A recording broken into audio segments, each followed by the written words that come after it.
Now to tell us about the need this new program is filling in our area. Tiffany?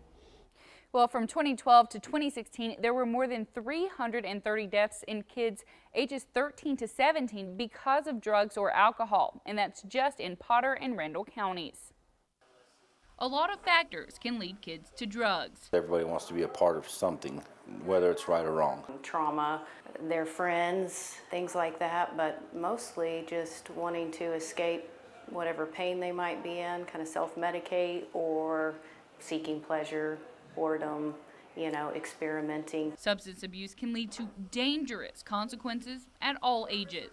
Your biggest is death, jails, institutions, homelessness. A lot of kids start between the ages of 12 and 14. Puberty is happening and their brains are still developing, and they're actually interfering with the toxin in that development. My Next Step Clinical Director LaShawna Morris and Peer Support Liaison Rocky Banda say access to drugs has changed over the last decade. Marijuana, the THC is upwards of 28%.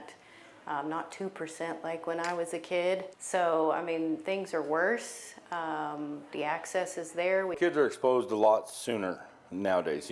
They're exposed to that drinking and drugging at, say, 8 or 9 years old now. Because, if you leave liquor at home and nobody's there to watch them, you're going to go into that temptation of let me try it. There aren't a lot of options in the Texas Panhandle for kids struggling with substance abuse. That changed today. My Next Step is opening the doors to its new intensive outpatient program for adolescents. We're really wanting to just work on early intervention and helping the young ones before they get criminally involved or into the adult world. The kids will do 3 nights of a 3-hour group therapy session for 12 weeks. There will also be individual sessions every week, plus some family therapy sessions as well. During the program, the kids will be taught coping skills, communication skills, and social skills throughout those sessions. Go to our website, abc7amarillo.com, to learn how you can work or volunteer for My Next Step. Live from the Kennedy Broadcast Center, Tiffany Lester, ABC7 News. Thanks, Tiffany. Texas Tech and the city of Amarillo teamed up to commemorate what university and city officials are calling a historic day. Texas Tech brass came here today for a groundbreaking on the new School of Veterinary Medicine. Texas Tech's president joined city leaders and other dignitaries to toss shovelfuls of dirt on the site off of Loop 335. This marks the first public school of veterinary medicine to open its doors since 1916, when Texas A&M opened a vet school. The project has been 4 years in the making and will address a need for veterinarians in rural parts of the state. We've had an unfortunate situation where our students have actually had to leave the state to get educated elsewhere because of the limited capacity of educational access here in the state. We look to help resolve that. Construction is scheduled to start next month, with the first class set for the fall of 2021.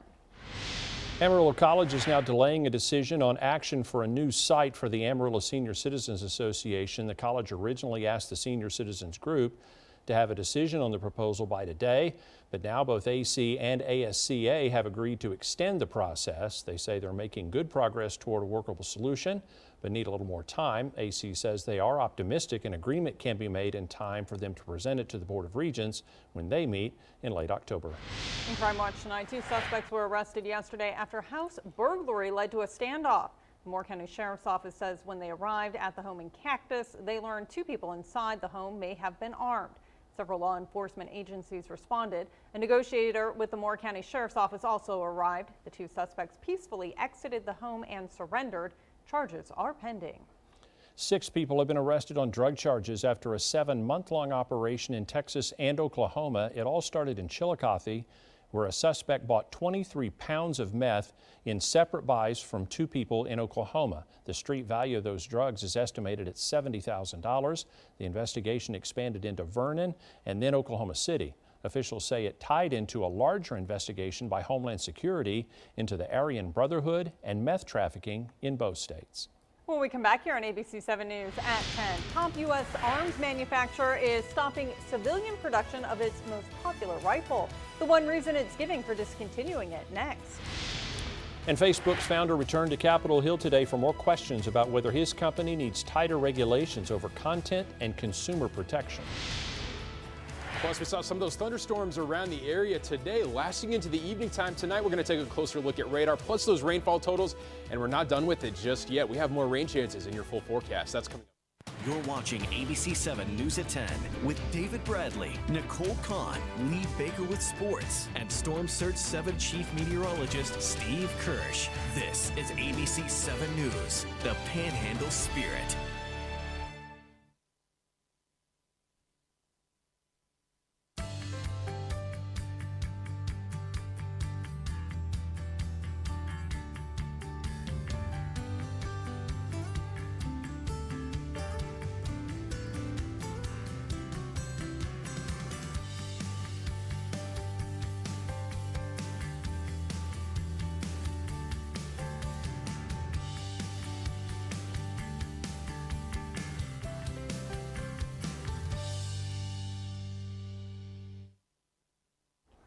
The gun-making company Colt says it will stop making its AR-15 semi-automatic rifles for consumer use because there are too many on the market already and sales slumped. In the announcement, Colt also reaffirms its support for the Second Amendment. Walmart recently announced it will stop selling handguns and ammunition that can also be used in assault-style weapons. And Dick's Sporting Goods has also stated it's considering stopping all gun sales.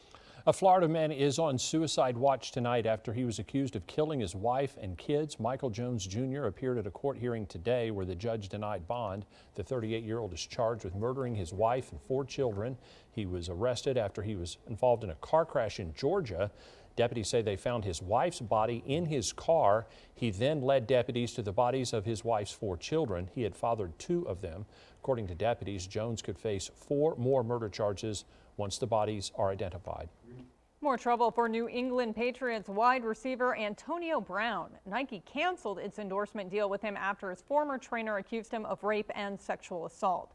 Brown denied the allegations. He spoke briefly with reporters today, but did not address the allegations. The accuser said the attacks happened in 2017 and 18. She met with the NFL on Monday. Brown's attorney says it was a consensual relationship. The accusation came just days after Brown signed a multi-million-dollar contract with the New England Patriots.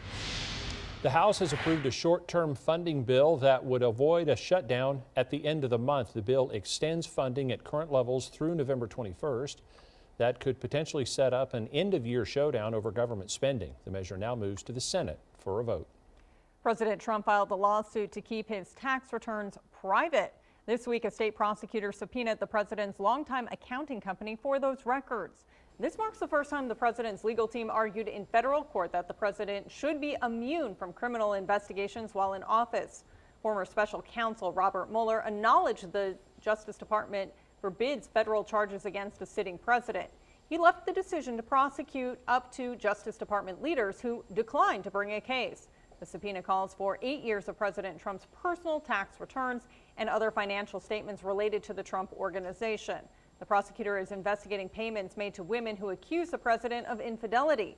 President Trump's lawsuit asks a federal judge to prevent the subpoena from being fulfilled until he leaves office. The Justice Department has started releasing new internal records from Robert Mueller's investigation into Russian interference in the 2016 election. The Electronic Privacy Information Center, a government transparency advocacy group, sued to make the documents public and release them today. The center received 4 pages of memos about budgeting for the special counsel's office. These memos show how Mueller's office put in regular budget requests and submitted spending plans in June 2017, June 2018, and to secure funds for its wind down in early April 2019. The DOJ did not release 13 additional pages that would apply to the document request, citing the deliberative process privilege of the executive branch. With the 2020 presidential campaign in full swing, big tech companies vow to do more to protect their sites from election interference and to protect users' data. But should it be up to them or to lawmakers to decide how these sites we've come to rely on so much are regulated? Sinclair National correspondent Christine Frizzell has more from Capitol Hill, where Facebook founder Mark Zuckerberg met with lawmakers today to discuss this very topic. On Capitol Hill, the looming question of whether big tech has gotten too big. In 2016, we were slow to identify Russian interference. Brought Facebook founder Mark Zuckerberg back into town for a series of meetings. one with Senator Richard Blumenthal. Dinner on Wednesday night. We had a very serious and positive discussion, even where we differed. But Blumenthal and others insist far more action is needed. I think it's important that we have more competition and consumer protection on the internet. It's clear they have responsibilities to police what's on their network. Senator Mark Warner has sponsored bipartisan legislation he says hasn't been brought to the floor for a vote. He wants users to have more transparency. When we're reading a Facebook post, is it a human being or a bot? I think we need to know how much data is being collected about us and what that data is worth. And if we get tired of Facebook, we should be able to move all our information easily. After outside interference in the 2016 election, Mark Zuckerberg and others were called to testify. Despite that tough line of questioning more than a year ago and an appetite from both Democrats and Republicans to do something, no major laws have been passed by Congress that would rein in or even set new parameters for big tech. In a recent op-ed, Zuckerberg wrote he supported new regulations in 4 areas: harmful content, election integrity, privacy, and data portability. But members of Congress are also concerned about little action by federal agencies in better enforcing competition laws, as laid out in a hearing this week. What is it that the FTC is really doing with its time? Lots of talk, though still little action on what some refer to as the wild, wild west of big technology. In Washington, I'm Christine Frizzau. Zuckerberg is expected to meet tomorrow with members of the House Judiciary Committee. The Justice Department declined to comment on whether Zuckerberg plans to meet with antitrust officials at DOJ. Well, overall, it was an active afternoon with strong to severe storms all across the area, bringing heavy rain, hail, even some strong winds to some areas this evening. We're still tracking some of those storms tonight. That threat shifting to heavy rain. We're seeing some of that across the southern end of the Panhandle from our Skycam in Silverton. You see that rain just collecting and piling up there, and we're dealing with some heavy rain back in Amarillo too. Taking a look at our Skycam from Wonderland Park, kind of freezing up a little bit here, but generally the roads wet around town thanks to that rain that we're seeing. Still some light rain showers around Amarillo. Taking a look at radar, most of those showers this evening focused across the eastern ends of the Panhandle from Hemphill County over to Roberts County, down through Gray, Wheeler, even off towards Donley and Armstrong County, Collingsworth County getting in with some heavy rain as well. And then back again, as I mentioned, some showers making their way into Amarillo, but really Armstrong County being the area that we're watching very closely this evening with lots of heavy rain. You'll notice this rain back to the west could still move over portions of Armstrong County. We do have a flood warning in effect for the Prairie Dog Town Fork, with the river expected to crest near 13 feet, possible by midnight.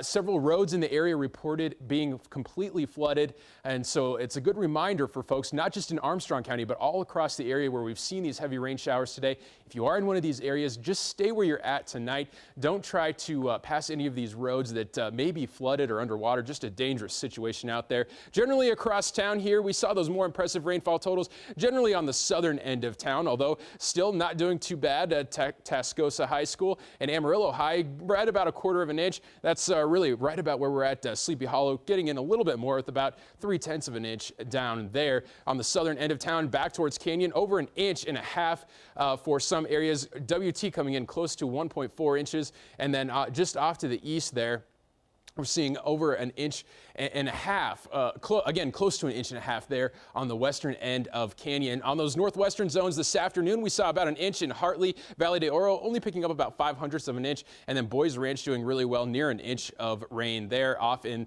the eastern zones, these are areas that we're still adding on to those rainfall totals this evening. Still, though, we're doing really well off towards Miami, over 2 inches of rain there. Pampa coming in near 1 inch. White Deer over 2 inches of rain at our SchoolNet site there, and then Stinnett over 1.5 inches.